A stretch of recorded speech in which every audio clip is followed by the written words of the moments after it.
ఆణిముత్యాల కార్యక్రమానికి తిరిగి స్వాగతం.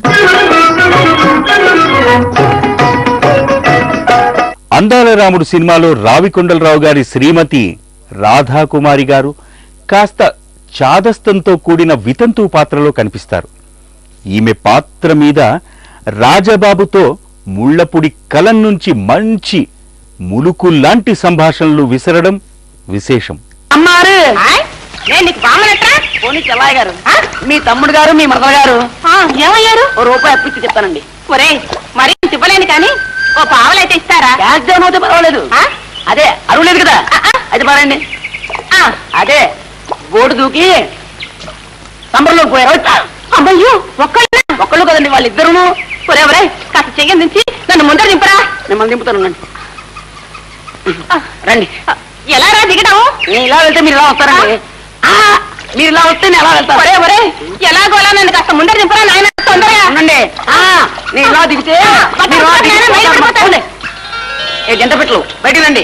ఈ తినేసరం పోయింది. పోయిందా? ఓ రూపాయి అప్పించి నా కాళ్ళ దండం పెట్టుకుంటే అర్జెంటుగా దీని చెప్తాను. ఓ 10 నిమిషాల తర్వాత ఈ బోట్లు ఈ లొకేషన్ అన్నీ మీవే. ఎంతగా డ్యూట్లు పాడుకుంటూ చెమ్మచెక్కలు ఆడుకుంటూ ఉండండి. ఏమ్మా అన్నయ్య నాకు సంబరం నుంచి ఎర్రగాజులు పువ్వులు తెచ్చిపెట్టవు. ఎర్రగాజులు పువ్వులు కూడానా? అయితే ఇంకో 2 రూపీస్ కావాలి. అందాల రాముడు చిత్రంలోని చిన్న పిల్లాడి మనస్తత్వంతో రాజబాబు అల్లు రామలింగయ్య గారిని తీత అంటే తీసేసిన తహసీల్దార్ అనే విధానం ప్రేక్షకుల్ని కడుపుబ్బా నవ్విస్తుంది.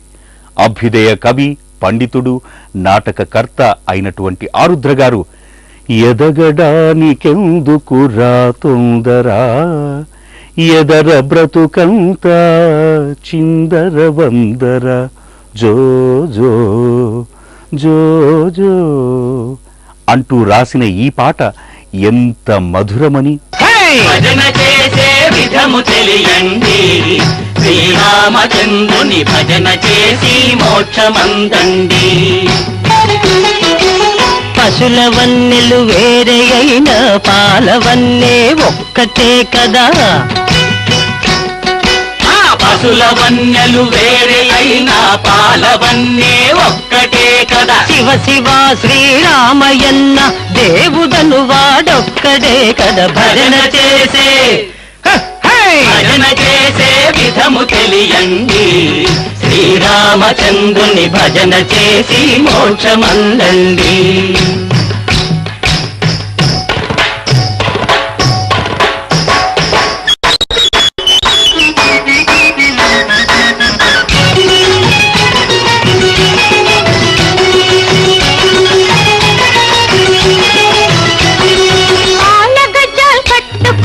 సిగను పూలు చుట్టుకొని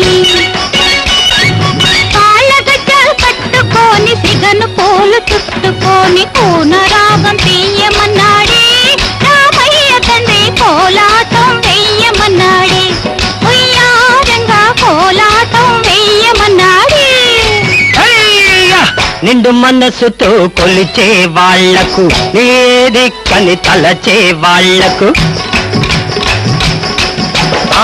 నిండు మనసుతో కొలిచే వాళ్లకు, నివేదిక్కని తలచే వాళ్లకు పిలిచిన పలికెదనన్నాడు.